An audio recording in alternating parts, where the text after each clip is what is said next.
እንኳን ለመጋቤ ብርሃናት ለታላቁ መልአክ ለቅዱስ ገብርኤል ክብረ በዓል በሰላም በጤና አደረሳችሁ። ዘውትር በመንገዳችን እየቀደመ የጠላትን እንቅፋት የሚያነሳልን እኛ ከማናውቀው ደግሞ እሱ ከሚያውቀው እግዚአብሔር ሊያድነን ከፊት እየመራ እየቀደመ ጉድጓድ የሚደፍንልን የመርዙን ብልቃጥ የሚደፋልን ታማኙ መልአክ ቅዱስ ገብርኤል፣ ወዳጃችን ብርሃናዊው መልአክ ቅዱስ ዑራኤል ስማቸው የተመሰገኑ ይሁን። በመዝሙረ ዳዊት ምዕራፍ 90 ላይ በልዑል መጠጊያ የሚኖር ሁሉም በሚችል አምላክ ጥላ ውስጥ ያድራል ይላል። እግዚአብሔርን ስትጠጉት በምህረቱ ጥላ በታች ትተማመናላችሁ። እግዚአብሔርን ተስፋ ስታደርጉት ከእግዚአብሔር በታች እግዚአብሔር ከምህረት ጥላ በታች ትጠለላላችሁ። ነገሮች ሲበላሹባችሁ ወደ መድኃኔዓለም ብቻ ነው። ነገሮች ሳይስተካከሉ የጠበቃችኋቸው በምትፈልጉት መንገድ አልሄድ ሲል ውስብስብ በሆነ ችግሩ ስትሆኑ፣ መከራው ስትሆኑ፣ ለቅሶ ሲበዛባችሁ ወደ ማንም አይደለም ያንተን ጉዳይ ወደሚያስተካክል ኤልሻዳይ ወደ ሆነው ወደ ታመነው ጌታ ወደ መድኃኔዓለም መጥቶ ማልቀስ ነው። እሱ ማያስተካክለው ምን አለ?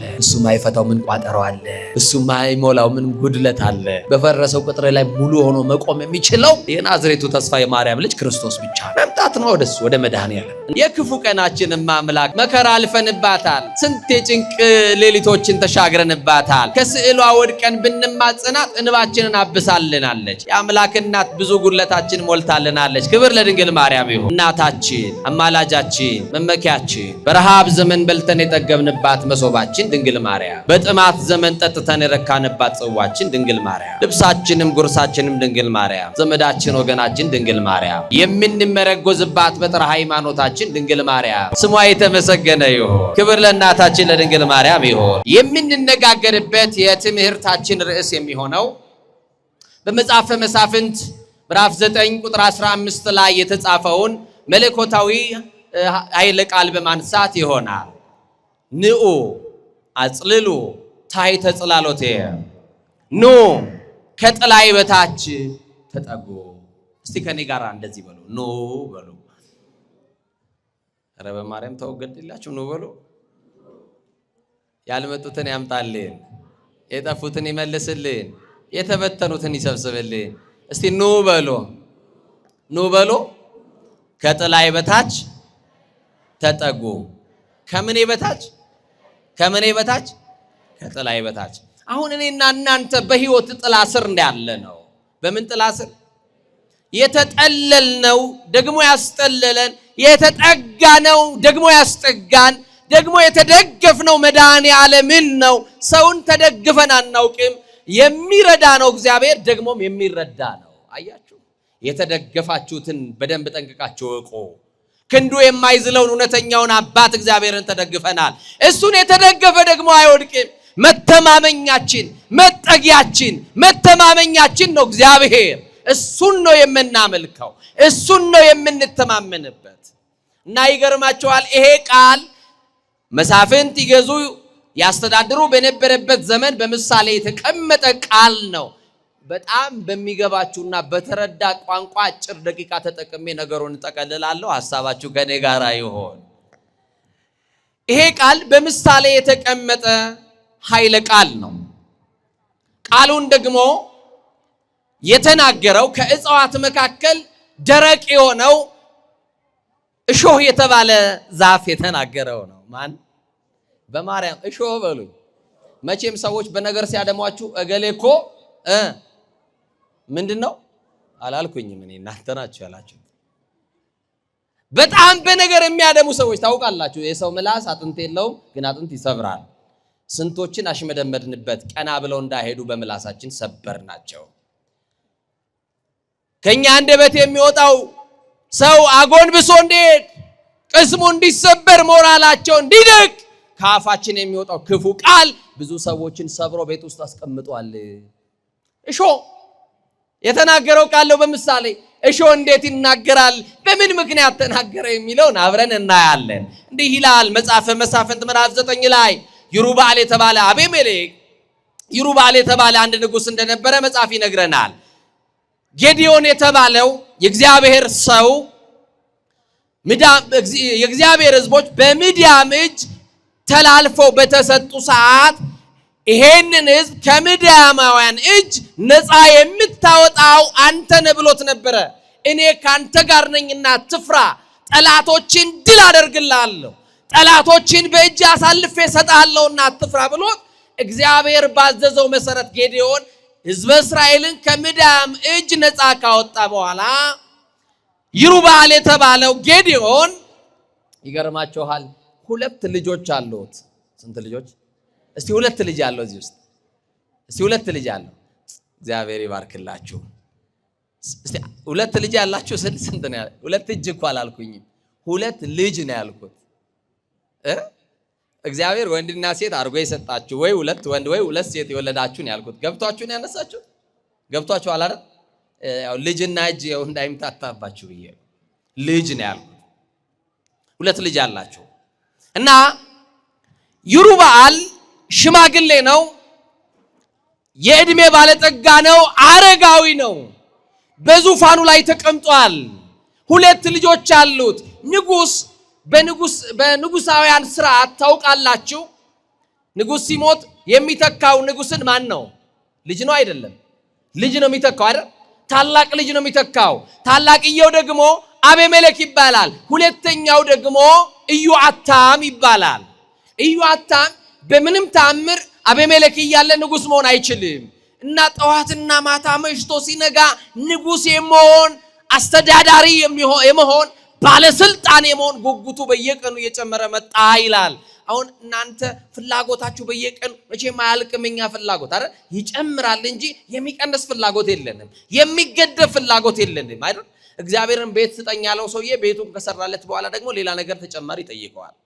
በጣም ብዙ ጥያቄ አለን በህይወታችን። ጥያቄያችን ግን ማብቂያ ማቆሚያም የለውም እና አንድ ቀን መሽቶ ሲነጋ አባቴ መቼ ነው የሚሞተው እያለ የአባቱን ሞት ይመኛለች። እንዲህ አይነት ልጆች አልተፈጠሩም ወይ? እናቱን አቃጥሎ አባቱን አቃጥሎ ውርስ በቁም ገሎ ውርስ ለመውረስ የሚፈልግ ልጅ በዚህ ዘመን አለ። አባት የሚያዝንበት ልጅ፣ እናት የምትረግመው ልጅ፣ አባት ያልመረቀው ልጅ፣ እናት ያልመረቀችው ልጅ፣ አባት ቡራኬ ያላሳደረበት ልጅ ምን እድል አለውና ምን እድሜ ያለውና? እድሜ ይኖረን ይሆን? እግዚአብሔር ይሰጠን ይሆን? እንደው እንድናገለግለው አያችሁ እና ይገርማቸዋል። አቤሜሌክ ጠዋትና ማታ የሚያስበው የአባቱን ትንፋሽ ያዳምጣል።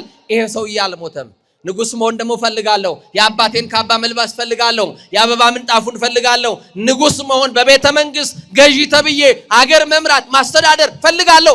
ስለዚህ አለ አቤሜሌክ ወደ እናቶቼ ወገኖች 70 ወደሚሆኑት ወደ ይሩበአል ቤተሰቦች ወደ እናቴ ወገኖች ሄጄ ምርጫ ቀሰቅሳለሁ አለ።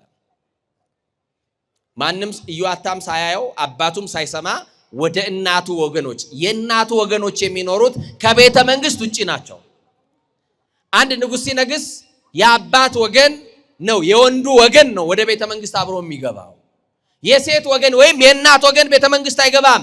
ከቤተ መንግስት ውጪ ያለ ስልጣን ይፈልጋል፣ የአበባ ምንጣፍ ይፈልጋል፣ ያንን የቅንጦት ህይወት ይፈልገዋል። ታውቃላችሁ ጮማ እየቆረጡ ጠጅ እየጨለጡ የሚኖሩበትን ህይወት ይናፍቃሉ በውጭ ያሉት። እና ታዲያ ምን አደረገ?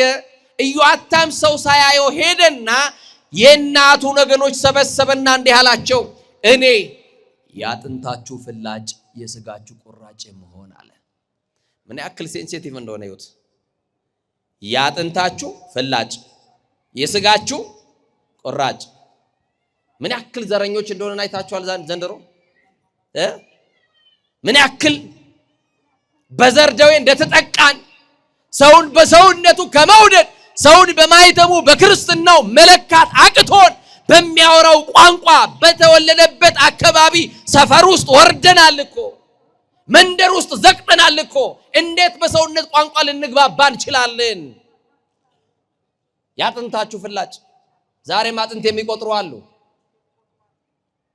የስጋችሁ ቁራጭ አለ። ስጋዬ እያሉ ለራሳቸው ሰው ብቻ የሚያደሉ ሰዎች አሉ። መቼም መኝታ ቤት የተሰቀለ መብራት ሳሎን ያበራል ወይ? እንዳያበራ የጋረደው አንድ ግድግዳ እኮ ነው። ከክልላቸው ውጪ ወጥተው ማብራት የማይፈልጉ ሰዎች አሉ። ከሰፈራቸው ውጪ ከመንደራቸው ውጪ ማብራት የማይፈልጉ ሰዎች፣ ለራሴ ብቻ የሚሉ እንደ ማግኔት የራሳቸውን የሚስቡ ሰዎች መንደር ውስጥ የቀሩ ሰዎች አሉ። ወንጌል ደግሞ ከመንደር ያወጣል እንጂ መንደር ውስጥ አይከትም። ክርስቶስን ወደ ማወቅ ከደረሳችሁ ከእንዲህ አይነት አስተሳሰብ እንዲህ አይነት ከዘቀጠ አስተሳሰብ ትወጣላችሁ። እመኑኝ። ዘረኝነት በርዕዮተ ዓለም በነገስታት ጥንካሬ የሚሻር ሳይሆን በኢየሱስ ክርስቶስ የተሻረ ደግሞም የፈረሰ ነው። ከኔ ጋር ናቸው ወገኖቼ? እግዚአብሔር አብሮን ይሁን።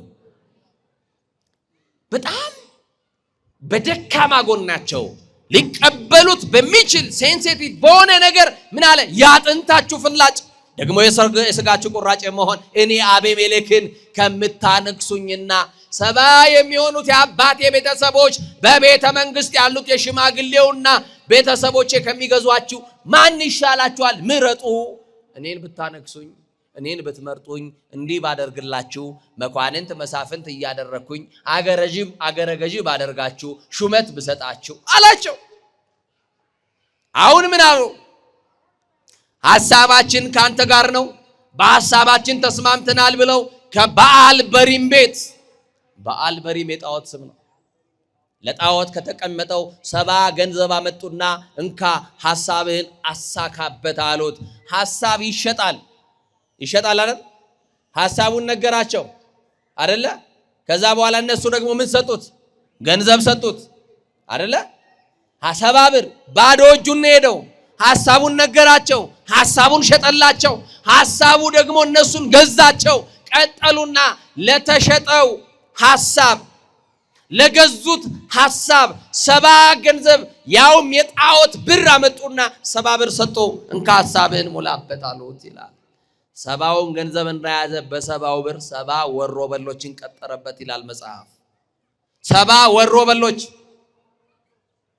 70 ጨካኞች እንደውም ምናምንቴዎችም ይላቸዋል መጽሐፍ። ለእያንዳንዱ አንድ ብር ተከፈላቸው።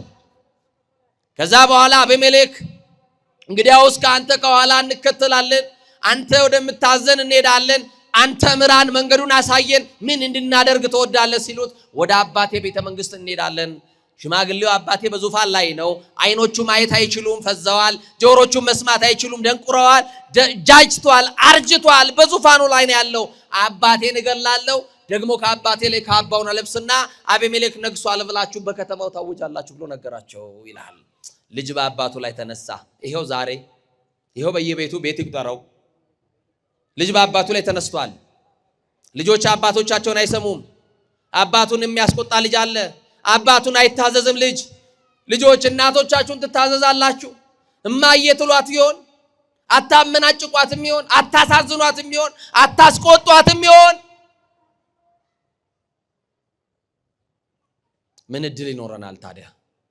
የትኛውንም ትምህርት ብትማሩ፣ የትኛውንም ዲግሪ ብትጨብጡ፣ የትኛውንም ወረቀት ብትሰበስቡ የእናት ምርቃት የአባት ቡራኬ ከሌለ የትም አትደርሱ። አባት አይዘንባችሁ ልጆች፣ እናት እንዳታዝንባችሁ። በአፋቸው አውጥተው ላይ ረግሟችሁ ይችላል። በልባቸው ካዘኑባችሁ ግን እድላችሁ ይሰነካከላል። ልጆች፣ ወጣቶች፣ ተማሪዎች ነገ ብዙ ነገር ይጠብቃችኋል። እናታችሁን የምታስቆጡ ካላችሁ ይቅርታ ጠይቋቸው፣ ጉልበታችሁን ሳሙ። በተለይ እናት ያላችሁ በሕይወት እያለች ነው ጉልበቷን መሳም። ጎንበስ ብሎ ነው ቡራኬ ዛሬ መቀበል። የሞቱ ለትማ ሺሙሾ ቢደረደር በግጥም ብታለቅሱ አይመጡ አይነሱ። የዘላለም ጸጸት ሆኖባቸው ምን አለ ኖራ ዛሬ እንዲህ ባደረኩላት እያሉ እየተጸጸቱ የሚኖሩ ሺህ ሰዎች አሉ። እና አቤሜሌክ 70 ወሮበሎችን አስከትሎ ወደ አባቱ ቤተ መንግስት ሄደ። ያገኛቸውን 70 የአባቱን ወገኖች በአንድ ድንጋይ አረዳቸው። አባቱንም በዙፋኑ ላይ እንደተቀመጠ ባጎነበሰበት አንገቱን በሰይፍ አለና ገደለው። ከሞተ በኋላ በደም የተጨማለቀ ካባውን አውልቆ ለበሰ። ኢዮአታም በመንጦላይት ውስጥ ተደብቆ ያየው ነበረ። ወንድሜ በአባቴ ላይ እጁን አነሳ፣ ወንድሜ አባቴን ገደለው፣ በአባቱ ላይ የጨከነ እኔን ይገለኛል። ዛሬስ ሰው እየተገዳደለ አይደለ? ዛሬስ ኢትዮጵያውያን ዶሮ ካረዳችሁ በኋላ ያረዳችሁትን ዶሮ ዞር ብላችሁ ላለማይ ሳፋ ምትከድኑ ዛሬ ማን ነው ያስተማረን? አጋድሞ ማረዱን። ማን ነው ጥላቻ ይዘራብን ይሆን? ማን ነው ቋንቋችንን የደበላለቀው እንዳንግባባ ያደረገን እንዳንስማማ ያደረገን ማን ይሆን? የተገመድንበትን የፍቅር ገመድ የበጠሰብን ማን ይሆን? ጥላቻ የሚባል ነገር አያችሁ። አቤት የታሰርንበት ትብታብ! ጥላቻ አስሮናል፣ ዘረኝነት አስሮናል፣ ተንኮል አስሮናል፣ ምቀኝነት አስሮናል። መፈታት አለብን። እና ኢዮአታም ከወንድሙ ሸሽቶ አባቱን ሳይቀብር የአባቱን ለቅሶ ለመቀመጥ ወደ ገሪዛን ተራራ ሸሸ ይላል። በቃ ተራራዋ ላይ መሸሽ ነው። በዓለም የምትሰሙት ነገር ጆሮን ጭው የሚያደርግ ነው። መሽቶ ሲነጋ የምትሰሙት የሞት መርዶ ነው። ስለዚህ መፍትሄው ምንድነው? ሰላም ወደሚታደልባት ቤተ መቅደስ ገሪዛን ወደ ተባለችዋ ተራራ ወደ ቤተ ክርስቲያን መሸሽ ነው። አዎ ኃጢአትን በሁለት መንገድ ማምለጥ ትችላላችሁ ምእመናን።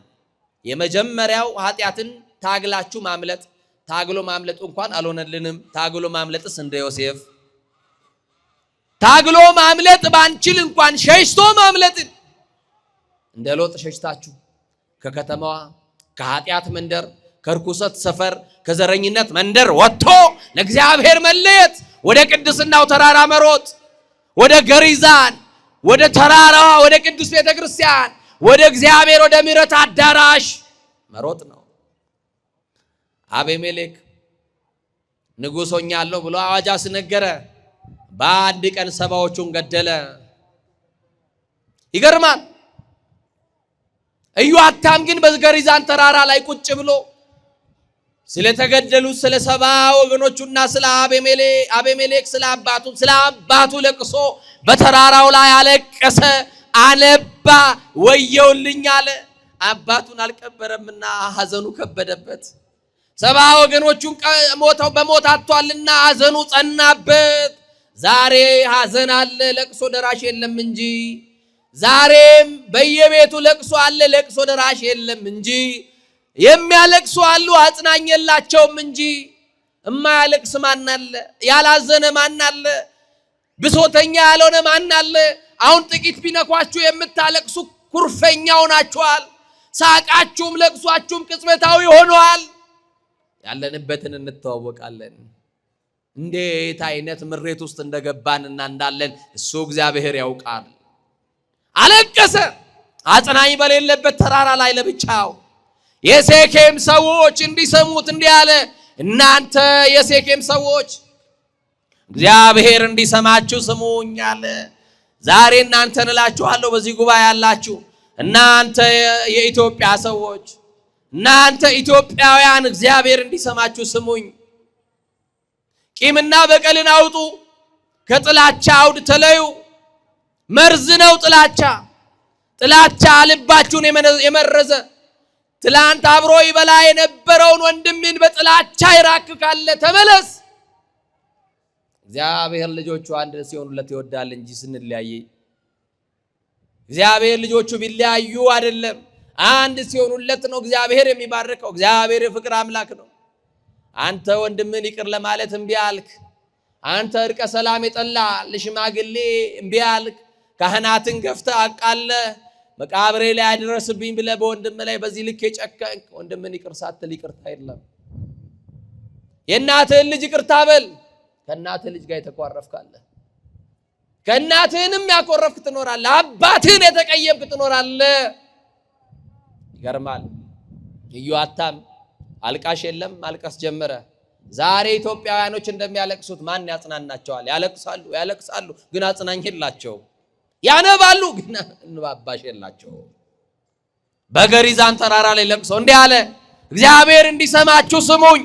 በአንድ ወቅት ዛፎች ተሰበሰቡና ንጉሥና አንግስ አሉ አለ። ይህንን ቃል ከኔ ጋር በሉ። ዛፎች ተሰበሰቡና በሉ ንጉሥና አንግስ አሉ። ምኖች ተሰበሰቡና ምንና አንግስ አሉ? አባቱን ገሎ ንጉሥ ከሆነውማ እኛ የራሳችንን ንጉሥ እንመርጣለን አሉና እጽዋት የተባሉ የከበሩ እጽዋት ሁሉ ተሰበሰቡ። ወገኖቼ አሁን እጽዋት ፓርላሜንታዊ ስርዓት ያላቸው ይመስላችኋል? እነሱ በጣት በእጅ ምርጫ የሚመርጡ ይመስላችኋል? ምሳሌ ነው። እሺ እና የከበሩ እጽዋቶች አሉና ከእጽዋት መካከል ለንግስና የተመረጠው ወይራ የተባለው ነው። እስቲ ወይራ በሉ። መቼም በዚህ ግቢ ጠቅላላ ይታያል ወይራ ንገስብን አሉት። ምን እንበልብን በሉ እንጂ ንገስብን። ለምን? አባቱን ከገደለው ጨካኝ አንተ ትሻለናለህ አሉት። በደም ከተጨማለቀው አንተ ትሻለናለህ አሉት። ስለዚህ ንገስብን ሲሉት እንዲህ አለ ወይራ። አቤት አቤት! እኔና እናንተ ብንሆን ለቀበሌ እንኳን የሆነች ምርጫ ቢኖር ሌሊቱን አናድርም አይደል? ውስጥ ለውስጥ መዝጊያ እያንኳኳን በሉ ለሰው እንዳትናገሩ፣ እኔ ከገባውኝ እንትን አስተካክላለሁ። ነገራችን የምትወስዷትን እቺ 5 ሊትሯንና በኪሎ የምትወስዷትን እናንተ ታውቃላችሁ። እንዲህ አይነቶች ነን እኛ። ህዝብ እንኳን እኮ አናገለግልም። እዚህ ውስጥ ባለስልጣን ትኖራላችሁ፣ ህዝብን ማታገለግሉ።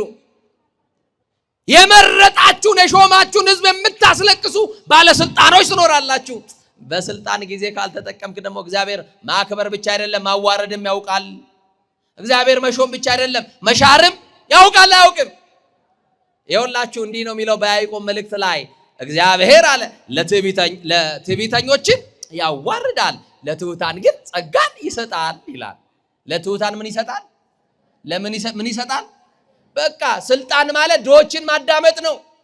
ለተገፉት ፍትህ መስጠት ነው። የእናቴ ልጅ ዛሬ ሁሉ ጉቦኛ ሆኗል አይደል? ከቤተ መንግስት እስከ ቤተ ክህነት ስራ የሚሰራው ገንዘብ ነው አይደል? ገንዘብ የሌለው ሰው የትኛውንም ትምህርት ቢማር የለም ቦታ። ገንዘብ ቀጥሎ መንደር። እንደነዚህ አይነት ደዌዎችን እግዚአብሔር ነቅሎ ጠራርጎ ያስወጣልን እንጂ ምሕረት የምናገኝ አይመስለኝም። ካንሰር የሆነ ደዌ እና እጽዋት ማን ነው? ወይራ ንጉሱን ተብሏል። እንዴ የማይገኝ ድል እኮ ነው።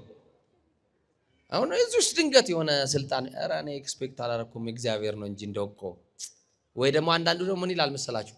አይ እኔ ያው ስለተማርኩኝ ይገባኛል፣ በቃ ዕውቀት እንትኔ ስለሆነ ትክክለኞች ናቸው፣ በቃ አይተው ነው የሰጡኝ፣ በቃ የኔ ፖዚሽን እሱ ነው የሚል ሰው አይጠፋም። ወይራ ግን እንደዛ አላለም፣ ራሱን አየ ይላል። ምን አለ? በመድኃኔዓለም ዛሬ ይኸው ሰው ሁሉ እንዲጣት እየጠቆመ የሰው አይን ሊያወጣ ነው። የሰው በደል እየቆጠረ ይውላል። ራስን መመልከት ነው ክርስትና። የእናቴ ልጅ የሰው ባወራህ ቁጥር ያወራህለትን ሰው ኃጢአት ታቀልለታለህ። ክርስትና በሉ በሰው ላይ ጣት መቀሰር ሳይሆን ምን መቀሰር ሳይሆን ስለ ራስ ኃጢአት ስለ ራስ በደል ማልቀስ ነው። ኃጢአትን ለመሸፈን በሰው ላይ ጣት መቀሰር ኃጢአትን ቢያከብደው እንጂ አያቀለው። ክርስትና በሉ ለኃጢአት ሞቶ ለጽድቅ መኖር ነው። ለምን መኖር? ለምን መኖር? በጽድቅ እንድንኖር ሥላሴ ያግዘን። እና ወይራ ምን አለ መሰላችሁ? ንጉስ ከሆንኩኝ አለ የሆነ ጊዜ የኔ ንግስና በምን ይጠናቀቃል? ሹመቴ በሽረት አይደለ? ስለዚህ ምድራውያን ነገስታት ይኸው ሂዱ በየመካነ መቃብር ዞራችሁ ነገስታቱን ብትዋቸው ይኸው ከአፈር በታች ሆነዋል። ክብራቸው ሁሉ በመቃብር ተከድኗል። የትላንት ጌቶች የሉም፣ የትላንት አሰሪዎች የሉም፣ የትላንት ነገስታት የሉም፣ የትላንት ዝነኞች የሉም፣ የትላንት ቆንጆች የሉም፣ የትላንት ምሁራን የሉም፣ የትላንት ሊቃን የሉም፣ የትላንት ሊቃውንት የሉም። በሞት ተጠናቀዋል፣ አልፈዋል። አያችሁ? እና ያማን ነው ወይራ ምን አለ መሰላችሁ? ጸጋዬ ምንድነው? እግዚአብሔር እኔን ሲፈጥረኝ የሰጠኝ ጸጋ ምንድነው? ያንን ጸጋ ከማጣና ንጉስ ከመሆን የሚለውን ሚዛናዊ ሆኖ ራሱን ተመለከተና እንዲህ አለ ጸጋዬ ይሻለኛል። እስቲ በማርያም ጸጋዬ ይሻለኛል በሉ። ዓለም ከምትሰጣችሁ ስልጣን ጸጋ ይሻላችኋል። ለምን አትሉኝም? የአንበሳ ቆዳ አልብሳ የዘፈነችላቸውን የውሻ ቆዳ አልብሳ ረግማቸዋለች።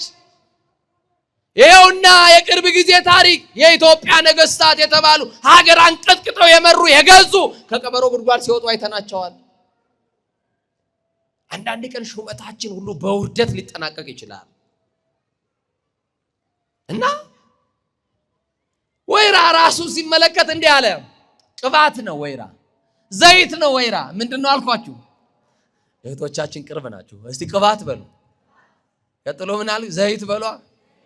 እሺ አሁን ከኔ ጋር ትመልሳላችሁ። ወይራ የተመለሰ ለቤተ እግዚአብሔር በሉ መስዋዕትነቴን፣ ለቤተ እግዚአብሔር ቅባትነቴን፣ ይሄን ትቼ ንጉሥ አልሆንም ይቅርብኝ አለ። ዓለም የምትሰጠን የሆነ ቁስ ትሰጠንና የእግዚአብሔርን ልጅነት ትቀማናለች። ይቅርብን፣ ልጅነታችን ይሻለናል። ይቅርብን ዓለም የምትሰጠን። አያችሁ፣ ዓለም ድንኳን ትሰጣቸዋለች፣ ቤት ትሰራላቸዋለች፣ ከእግዚአብሔር ማደሪያ ግን ትለያቸዋለች። ዓለም ስልጣን ትሰጣቸዋለች፣ ከዛ በኋላ ደግሞ ከእግዚአብሔር ጋር ትለያቸዋለች። ኃጢአት ታስለማምድ፣ ኃጢአት ታሰራቸዋለች፣ ግፈኛ ታደርጋቸዋለች። እና ይገርማል። ለቤተ እግዚአብሔር መስዋዕትነቴ አለ።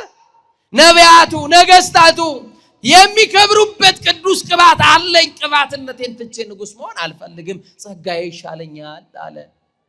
እና ማን ይንገስ ታዲያ? ከወይራ ቀጥሎ ወይን የተባለ ዛፍ ተጠራ። ማን? በልታችሁ ወይንስ ጠጥታችሁ ነው የምታውቁት? ቶሎ መልሱልኛ። በልታችሁ ወይንስ ጠጥታችሁ? ቆንጆ ግድ የላችሁ። በልተንም ጠጥተንም መልስ ይሆናል። አይሆንም? ምናልባት የማይወድ ሰው ካለ ደግሞ አይን ያልወድም ሊል ይችላል። ወይን ይበላል፣ ጣፋጭ ፍሬ ነው አይደል? ደግሞ ይጠጣል፣ ጣፋጭ መጠጥ ነው አይደል? ስትጠጡ እንዴት ነው ይጣፍጣል? ንገሩኛ እንዴ። ወይን ያስተፌስ የሚለውን ጥቅስ ሁላችሁም ታውቁት የለ እንዴ? የግሮሰሪ ጥቅስ አይደል? እግዚአብሔር ከሁላችን ጋር አይሆን። ወይን ጣፋጭ መጠጥ ነው። እንዲህ አለ ወይን። እስቲ ከኔ ጋር ለቤተ መንግስት በሉ፣ ለቤተ እግዚአብሔር በሉ መስዋዕትነቴ። ለቤተ እግዚአብሔር ምኔ? መስዋዕትነት። ለቤተ መንግስት በሉ ትፍስሕት መሆኔ፣ የሰው ልብ ማስደሰቴን። ይኸውላችሁ ሲጠጡኝ የሰዎችን ልብ ደስ የማሰኝ መጠጥ ነኝ። በነገስታት ፊት ለፊት ቅብርር ብዬ የምቀርብ ምግብም ነኝ፣ የምበላ ነኝ። ይሄን ጸጋ ትቼ ንጉሥ መሆን አልፈልግም። የኔ ንግስና ቢበዛ 1 ዓመት ቢበዛ 2 ዓመት ከበዛ 3 ዓመት፣ ከዛ በኋላ ይጠናቀቃል። ሹመቴ በሽረት ወይም በውርደት ይጠናቀቃል። ይቅርብኝ። ዓለም የምትሰጠኝ ጸጋ ይሻለኛል። በሉ እናንተ ጸጋ ይሻለኛል። ምናችን ይሻለናል? ይሄው የኛ ጸጋ ቁጭ ብሎ መማር፣ እግዚአብሔርን መስማት ነው። የኛ ጸጋ ቤተ መቅደስ ገብቶ ማስቀደስ ነው። የኛ የተሰጠን ጸጋ ቅዱስ ሥጋው ክቡር ደሙን መብላት ነው። ንስሐ ገብቶ ታጥቦ ሙሽራው ክርስቶስን መጠበቅ የጸጋችን ነው። አያችሁ፣ እዛ በኋላ ንጉሥ ሚሆን ጠፋ። አይገርም? ንጉሥ ሚሆን ጠፋ። እዛ በኋላ ወይራም እምቢ ሲል ወይንም እምቢ ሲል በለስን ጠሩትና ንገስብን አሉት። እሱም እንደ ሌሎች ጸጋውን ሲመለከት ጣፋጭ ምግብ ነው። አይ ምግብነቴ ጣፋጭነቴ አለ፣ እምቢ አለ። ማን ይንገስ? ጠፋ ሚነግስ። እንግዲያውስ እሾህ የተባለው ከስብሰባው መካከል የነበረ ነው። እንደው ደፋር ነው አይደል? እሾህ ደፋር ነው አይደል? እነዛን የመሳሰሉ ጥላ ያለው በጥላው ፍሬ ያለው በፍሬ ራሱን እየተመለከተ እሾህ ምን ሊሰራ ገባ? አሁንም እሾህ ነው ማዕከላችን የገባው። እንደ እሾህ የሚያደሙ ሰዎች፣ እንደ እሾህ የሚዋጉ ሰዎች፣ ያስደግፉናል ብለን ስንጠጋቸው የሚዋጉ፣ ያስጠልሉናል ስንል ጥላ የሌላቸው፣ ማረፊያ የማይሆኑ። ይሄው ወዳጅነታችሁ እንደ እሾህ አይደል? ይሄው ፍቅራችሁ የታለ? ይሄው መተማመንስ አለ ወይ? ከመካከላችን መተማመን የለም፣ ጎድሏል። ፍቅር የለንም፣ አንተማመንም፣ የእውነት አንዋደድም። በከንፈር ነው የምንዋደደው፣ ታውቁታላችሁ። ልባችን በጣም በክፋት የደነዘዘ ነው። ሌሊት ሙሉ ቢላዋ ስንስል ነው የምናድረው። እንዴት አድርገን እንጣል? ይሄ እንቅልፍ እየነሳን የሚያሳድረን ጉዳይ ነው። ልብ አድርጎ እሾህ ንጉሱን ተባለ። ምን በል? ቀስ ብላችሁ ንገሩኝ። ምን በል? ንጉሱን እሾ ያልገባበት የለም። እሾ ትዳራችሁ ውስጥ አለ፣ ነቅለ መጣል ያልቻልከው እሾ። እሾ በየቢሮ አለ፣ በየመስሪያ ቤቱ የደረጃ እድገት የሚደብቁ እሾዎች፣ የሰው ዶክሜንት የሚደብቁ እሾዎች። እሾ አለ በየቤታው። በየአገልግሎት መስካችን እሾዎች አሉ፣ ያልተነቀሉ እሾዎች፣ የሚያደሙ የሚዋጉ እሾዎች። ባል ለሚስቱ እሾህ ነው በነገር የሚያደማ፣ ሚስትም ለባሏ እሾህ ሆናለች ሲወጣ ሲገባ በነገር የምታደማ እሾህ ሆነን ጥላ መሆን አቅቶን ወይ እሾህ ንገስ አሉት። ወምሕረት አይተ ከነፊሁ ይላል። ምሕረት ከክንፎቹ በታች አለ ተብሏል። ይኸውላችሁ በእኛ ሀገር ደግሞ የት ሀገር እንዳትሉኝ ኢትዮጵያዊ ነኝ እኔ። በእኛ ሀገር መቼም ቋንቋ መገልበጥ ስለምንችል ነው። እስቲ በእኛ ሀገር በሉ እንዶ ኢትዮጵያውያኖች፣ እናቶች፣ አባቶች በእድሜ በጤና ይጠብቃችሁ። ምን ሌላ ሀገር አለን? ሱዳን ሀገራችን አይደለችም፣ ኢትዮጵያውያን አይደል? ነን አይደል? ኬንያም ሀገራችን አይደለችም። እኛ በእኛ ሀገር ይገርማችኋል፣ አንድ ሰው ወንጀል ሰርቶ ያ ሰው ሊበቀለው ቢያባርረው ዛፍ ያገኝና ዛፉ ስር ቢጠለል አይነካውም። ሰማችሁ? የት ቢጠለል? ምኑ ስር? ምሕረት ከክንፎቹ በታች አለ። በቃ አሁን ከጥላው በታች ተጠግቷል፣ ማንም አይነካውም። ቆይ አንድ ቀን እኔ አንድ ቦታ ሄጄ ሀገሩን አልነግራችሁም፣ ከነገርኩ ችግር ስላለ እስቲ የተጣላችሁ አልኩኝ። ምን ያልተጣላ አለ? አወጣው። ዛሬም ያልተጣላ የተጣላችሁ ብዬ አይደለም፣ ያልተጣላ ብዬ ባወጣ ብጠይቅ ይቀለኛል። አሁን ዛሬ የተጣላ ነው ከሰው ጋር ላይሆን ይችላል፣ ከወንድም ጋር ከጎረቤት ጋር ሰላም ልትሆን ትችላለህ። እርስ በርሳችን ግን ሰላም አይደለንም። እርስ በርሳችን እንድንታረቅ ጌታ መንፈስ ቅዱስ በቸርነቱ ይርዳል። እና ይገርማል። እሾ በቃ ንገስብን ሲሉት አቤት እኔ አይነት እድል ነው ባካችሁ። ደረቁ ላይ ጣለን የሚዋጋው ላይ አላሉም እኮ ሌሎቹ ምንም አይነት ኮምፕሌን አላቀረቡም። እሾ ንገስብን አሉት። እንዲህ አለ፣ በእውነት ታነክሱኝ ከሆነ አላመነም ማለት ነው አይደል? እስቲ እሳት ከእሾ ይውጣ በሉ። የሊባኖስንም ዝግባ ያቃጥል። እሾ የተባለው ማን ይመስላችኋል? አባቱን የገደለው አቤሜሌክ ነው። ማን ነው? አቤት ኑ ተጠለሉኝ ያላቸው ደግሞ ያጥንታችሁ ፍላጭ የስጋችሁ ቁራጭ ብሎ የነገራቸው 70 የሚሆኑት የእናቱ ቤተሰቦች ናቸው። ስልጣን ይሰጠናል፣ ገንዘብ ይሰጠናል፣ ቤተ መንግስት ያስገባናል ብለው አምነውት ቢጠጉት እንደ እሾ እያደማ ወቅቷቸዋልና የተናገረውን ቃል አስቀርቶባቸዋልና አልታመናላቸውምና ኑ ብሎ ቢጠጉት እነዛ ሁሉ 70 ሰዎች ቢጠጉት አደማቸው። ኑ ብሎ ስውታን አደረጋቸው። አላስጠለላቸውም። ምንም ጥላ የለውም። ያ አባቱን ያደማ አባቱን የገደለ ጨካኙ አቤሜሌክ በእሾ ተመሰለ። ኑ ከጥላይ በታች ተጠለሉ አለ። ለ3 ዓመት። ለስንት ዓመት? አሁን እንደዚህ አይነት እሾሃማ ትዳር ውስጥ ያልተፈወሰ ትዳር ውስጥ ያላችሁ ሰዎች ትኖራላችሁ። ምን ተዛለኝ መሰላችሁ? ባልና ሚስቶች እጅግ በጣም ይዋደዳሉ አሉ። እግዚአብሔር እንደው ያዋዳችሁ። ይሄ ለታይታ ሰው አካባቢ ላይ እንደው ሾው እንደምታረጉብን አይደለም። ይኸውላችሁ ድራማቲክ የሆነው ፍቅር አይደለም ማወራው። እውነተኛ በልብ መተማመንና መዋደድ ያደርግላችሁ። አሜን በሉ። እና ይገርማል። ባል የመንግስት ሰራተኛ ነው፣ ሚስት የቤት እመቤት ናት። ለባሏ የሚያስፈልገውን ነገር ተጨንቃ ተጠባ ምግቡን አብስላ በቃ ተዘጋጅታ ነው ከቢሮ ደክሞ የሚመጣውን ባሏን ለመቀበል ውሃ ሙቃ ለእግሩ ፎጣ አዘጋጅታ ለብ ያለ ውሃ በጣም ያለው ሞቀ ለብ ያለ ከድካሙ የሚገላግለውን ውሃ አዘጋጅታ ነው የምትጠብቀው። አሁን ተዘጋጅታችሁ በነገር እንደው ምላሳችሁን አሹላችሁ ባሎቻችሁ የምትጠብቁ ሰዎች እንደው እኮ ምን ይባላል? እንደው ምንም ደና ሰውዬ ከስራ መጥቶ የሆነ ነገር አንተማ ምናምን የምትሉ ገና መሰለ ደና ዋልክም ሳትሉ ገና በነገር የምትጀምሩ ሰዎች እንዴ ረፉ እንጂ። እግዚአብሔር ከሁላችን ጋር ይሁን። ደግሞ እናንተም የልብ ተሰምቷችሁ ሴቶቹ ለብቻ ወረደልን እንዳትሉኝ እናንተ ጋር እመጣለሁ። እና ወንድሞቼ በጣም እኮ የሚገርም ነው። ባል ከስራ ሲመጣ እንዴት አይነት ሚስት ናት? የተባረከች ነች አይደል? እንደዚህ ባሎቻችሁን እንዲህ ባለ ነገር የምትጠብቁ ሚስቶች እግዚአብሔር ይባርካችሁ። አሜን በሉ እንጂ ለእናንተ። እና ውሃ ነው የሚቀርብለት። ባሌ እስቲ ቁጭ በል ትለዋለች። ከዛ እግሩን ታጥበዋለች፣ በፎጣ ታደርቃለች፣ ጫማ ታረገለታለች፣ ልብስ እንዲቀይር ታረገዋለች። ከዛስ የሚበላውን ታመጣለታለች፣ የሚበላውን ታቀርብለታለች። አሁን ባል ደስተኛ ይሆናል በትዳሩ አይደለ? እናንተ እየነዘነዛችኋቸው አምሽተው እንዲገቡ ጠጥተው እንዲመጡ እያደረጋችኋቸው ያላችሁ እናንተ ነገረኞች ነው። ነገር ቀንሱ፣ ተለማማጭ ሁኑ፣ ቻይ ሁኑ። ሰማችሁኝ አይደል? የእናንተ ጉዳይ ጎረቤት ጋር ከደረሰ አበቃለት። ይላችሁ የሚያስታርቅ ሰው አታገኝም፣ የሚያስማማ ሰው አታገኝም። ብልጡኝ እህቴ፣ እሺ በገዛ እጅሽ ላይ የሰበርሽውን ማንም አይጠግነው። ብልጥ ሆናችሁ ትዳራችሁን ያዙ፣ ህይወታችሁን አስተካክሉ። ብልጥ ሆናችሁ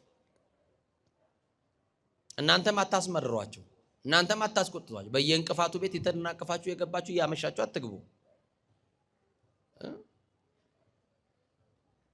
እግዚአብሔር ከሁላችን ጋር ይሁን። አመሸን አይደል?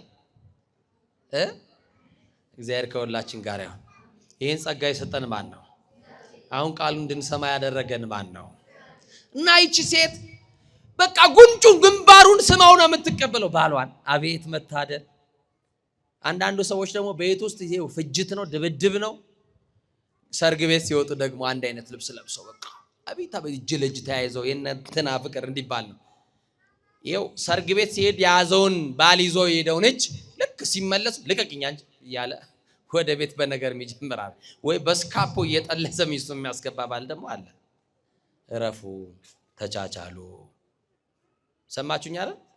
በቃ ሀገር የምትባለው እኮ ትልቋ ተቋም ያለችው ትዳራችሁ ውስጥ ናት። እውነት አዘን በቃ ሀገር የሚባል ልጆቻችሁ እያዩ የሚያድጉት ነገር ይኖር ያስፈልጋል። እናትና አባት ሲከባበሩ ካዩ ነገ ይኸው ትዳር ፈሩ ልጆች፣ ሴቶች ልጆች ፈርቶ ይኸውላችሁ ይሄ ሲንግል ካፕ እግዚኦ ለመናገር ራሱ ሲንግል ካፕ የሚል ለመኪና ነው አይደል? ሲንግል ማም የሚባል ነገር ደግሞ መጣ። ደብል ገቢና መኪና ታውቃላችሁ፣ በደንብ አንድ ላቆ ከኋላ ሰው ያስቀምጣል። አሁን ደግሞ ሲንግል ማም የሚባል ነገር መጣ። ምን ማለት ነው? ልጅ ፈልጋለሁ ባል አልፈልግም። እንዲሆኑ ያደረጓቸው ለምን እንደሆነ ታውቃ? አይፈረድባቸውም። ብዙዎቹን ብንጠይቋቸው ለምን የሚጨቃጨቅ ቤተሰብ ውስጥ አድገው እናትና አባቶቻቸው ሲጣሉ ሲለያዩ እንደዛ አይነት ነገር አይቶ ትዳርን የፈሩ ሰዎች ናቸው። ልጆቻችሁ እያዩ እናንተ እንደውም ጭቅጭቅ እንኳን ካለ ልጆቻችሁ ሲተኙ ተወቃቀሱ። ማርያምን ነው የምላችሁ። ሚስትህን ልትወቅስ ከፈለክ እንኳን እንደው በመኝታ ውቀሳት፣ በእልፍኝ ውቀሳት፣ ለብቻ ንገራት። ልጆች ትምህርት ቤት ሲሄዱ ጠብቀ ንገራት። ልጆች ፊት ለፊት ላይ የማይገባ ነገራት። ነገ ትዳርን ይፈራሉ ልጆቻችሁ፣ ነገ መረን ይወጡባቸዋል። እግዚአብሔር ከሁላችን ጋር ይሁን። አበዛውት መሰለኝ፣ ይቅርታ አድርጉልኝ። ምን አገባችሁ ነው የምትሉን መቼም መነኮሳት፣ እናንተ ምን አገባችሁ ስለ ትዳር ዝም በሉ ትላላችሁ። ጳውሎስም ያው ባለ ትዳር አይደለም ስለ ትዳር ስለመከረ ነው። እግዚአብሔር ከሁላችን ጋር ይሁን። እና ይገርማል፣ ይሄ ባል እንዲህ አድርጋ የምትንከባከበው ሚስቱ ነች። በጣም እንክብካቤ ሲበዛባችሁ እናንተም እኮ አይሆንላችሁ። ጠዋት ከእንቅልፍ ቀስቅሳ ቁርስ ተሰርቷል የኔ ማር ብላ የምትል ሚስት አትፈልግም። ከፈለክ ወስደህ ብላ ዶግ ትንቀጠቅጥላታለህ። ሳቁ ገልፍቶ የእያንዳንዳችሁ ቤት ችግር አለ። እግዚአብሔር ከሁላችን ጋር ይሁን። ጨርሻለሁ ሐሳቤን። ባል የሆነ ቀን ከስራ ሲመጣ ቢሮ ይቆጣ፣ ሰዎች ያበሳጩት አይታወቅም። እንደገባ ሚስቱን በጥፊ ላሳት ይዞ በሕግ አምላክ እጃችሁን እንዳታነሱ እንደው በድንግል ማርያም እጁን እንደመጣ ምኑ አይመታለው። እንደው ህይወት ሰጣው፣ ልጅ ሰጣው፣ ምን የሚመታ ኧረ ተው የሚመታ አካል ይኸውላችሁ ድርግም አድርጎ አንድ ጊዜ ሞቀስ ያደርግ ሙሉ 5 ጣቱ ላይ ነው። ምን እንዳይሰቀል ይሄ ሰውዬ መጥቶኝ አያውቅም። ዛሬ ዝም ቢለው በዚሁ ሊለምድ አይደለ? ልምድማ እንዳይሆንበት እኔም አቅሜ ማሳየት አለብኝ ብላ እሷም ተጠራራችና ካግጥም ወቀዋሙ ለገበርታኪት ይኸውላችሁ እስቲ ከኔ ጋር ክፉን መንፈስ በሉ ድገሙ። ክፉን መንፈስ በሉ እወቁበት። ሐዋርያው ነው ያለን። ምን በሉበት? ምን በሉበት? እወቁበት።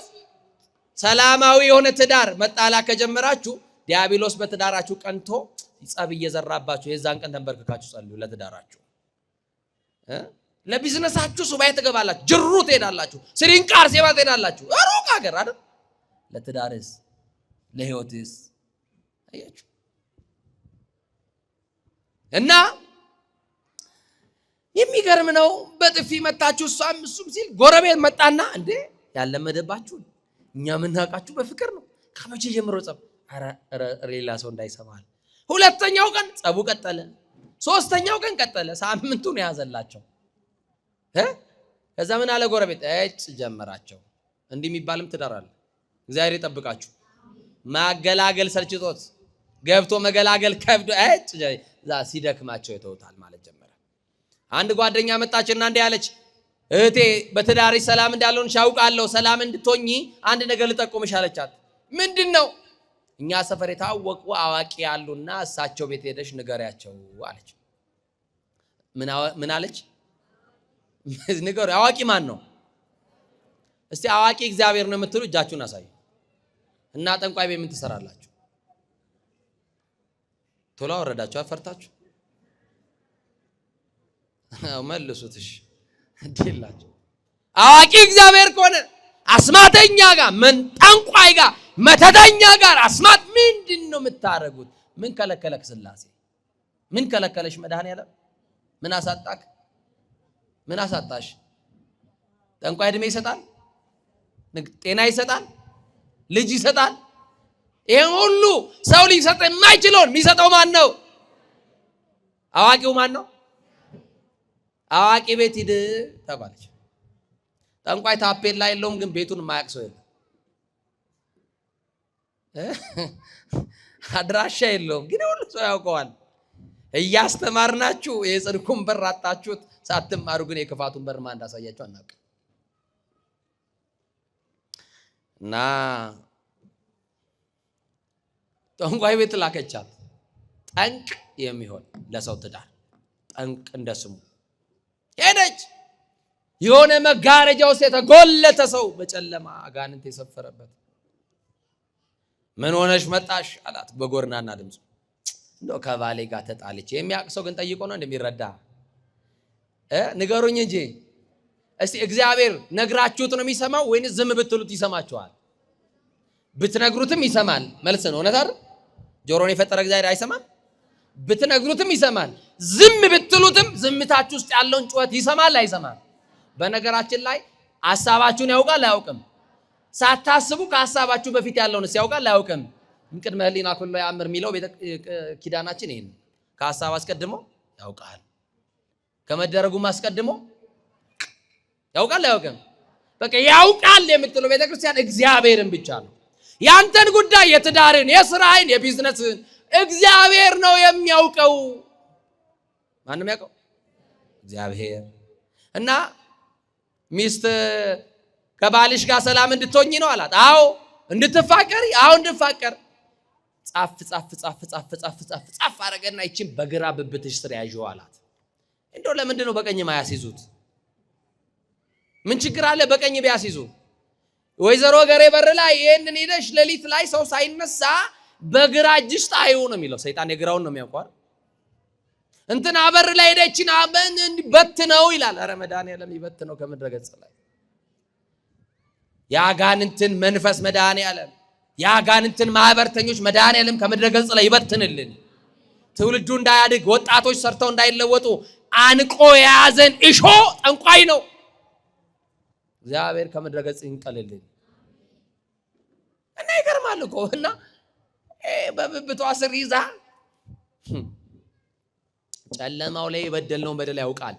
የሰው ንግድ ለመዝጋት የሰው ትዳር ለመበተን ስንት ነገር ሰው በር ላይ አይጥገነዘን የጣለበት ኮሮሪማ ላይ መርፌ ሰካንባትን ሌሊት እሱ እግዚአብሔር ያውቃል። ደግሞ ጠዋት መተን ኪዳን ስናደርስ ስናስመስል ቅዳሴ ስናስቀድስ ያውቃል እግዚአብሔር። ንስሐ መግባት አሁን ታረቁ ጊዜው የመታረቂያ ነው እና ከዛ በኋላ ባልሽ ከስራ ሲመጣ ነው አይደል እንደገባ የመታሻው በር ስር ጠብቂውና ሳሚ ይወድሻል ብሎ ነግሯታል። ምን በይ ሳሚው ምን ይልሻል? ይወድሻል አለ። አሁን የፍቅር ጉዳይ ለአጋንንት ይቀርባል?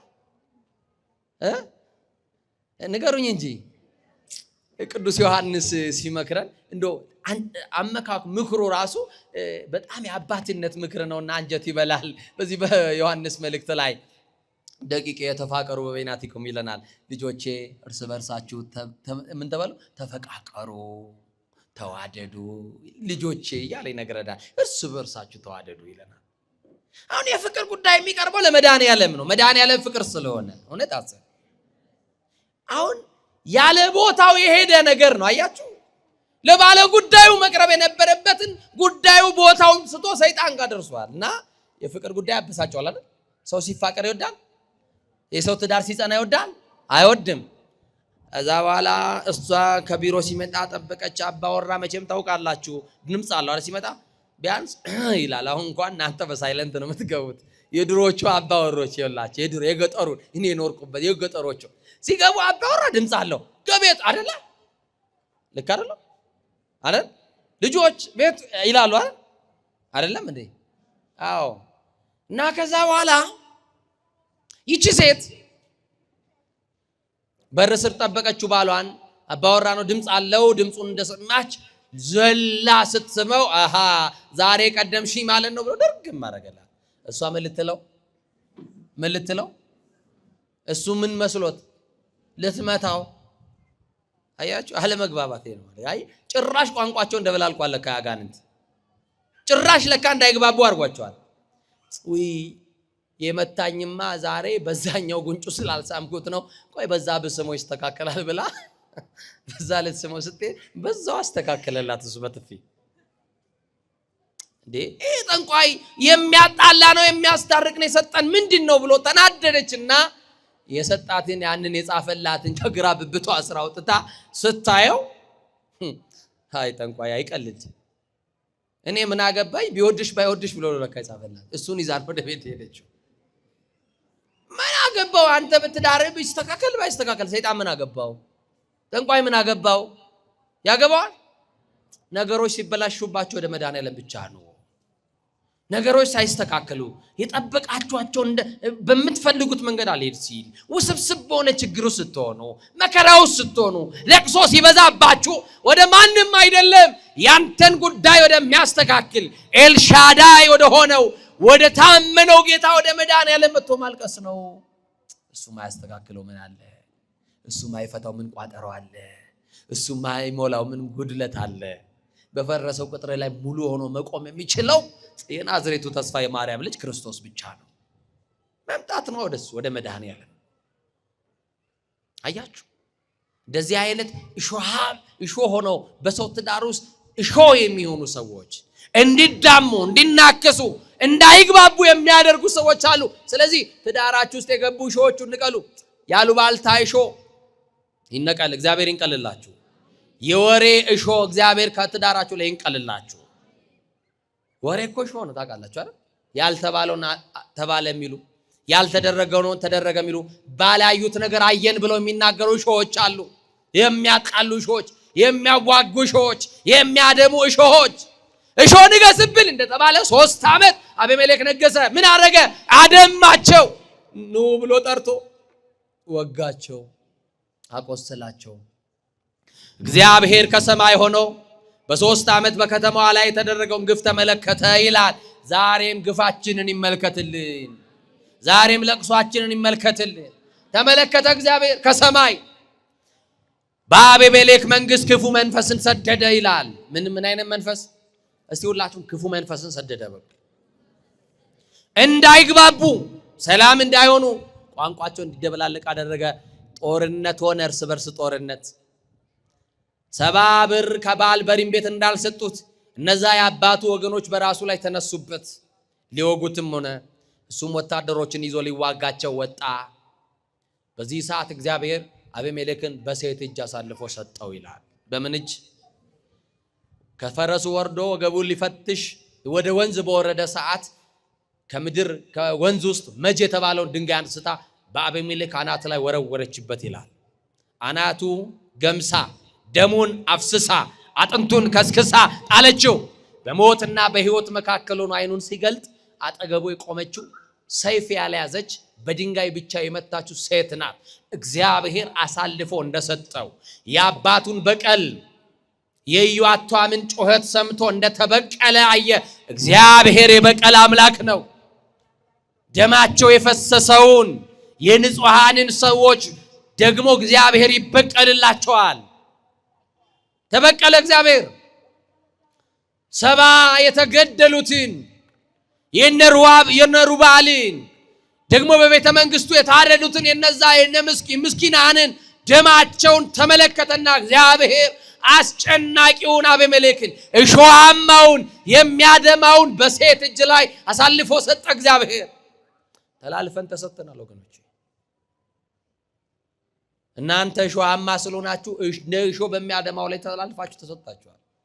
ሰላም ስላልሆንን የጎሪጥ ስለምንተያይ ምቀኞች ስለሆንን እና ከዛ በኋላ አቤሜሌክ እየተጣራ ወታደሮች ደረሱለት። ባካችሁ ሴት ገደለችው ተብሎ ታሪኬ እንዳይበላሽ በያዛችሁት ሰይፍ ልቤ ላይ ቁሙና ግደሉኝ፣ በሴት እጅ ሞተ ተብሎ ታሪኬ እንዳይበላሽ አለ እግዚአብሔር። ትላንትና ሰይፍ ያነሱ ሰዎች ነበሩ። ዛሬ ደግሞ በገዛ ሰይፉ እሱ ሰይፍ በአባቱ ላይ ያነሳ፣ እግዚአብሔር ደግሞ በራሱ ሰይፍ እንዲሞት አደረገው ይላል። ዛሬም ምቀኞቻችንን፣ ዛሬም ገዳዮቻችንን፣ ዛሬ የሚያስጨንቁንን፣ ዛሬ የሚያሳድዱንን፣ ዛሬ የሚያፈናቅሉንን እግዚአብሔር ሲበቀላቸው አሳልፎ ይሰጣቸዋል። በቀል እግዚአብሔር ነዋ ወገኖቼ። በዚህ ጊዜ መፍትሄው ወደ እግዚአብሔር ማልቀስ ነው። ለእግዚአብሔር ተመቹ። ከቂም ከበቀል ነፃ መሆን የበደለውትን መካስ ነው። የቀሙትን መመለስ ነው። የተጣሉትን መታረቅ ነው።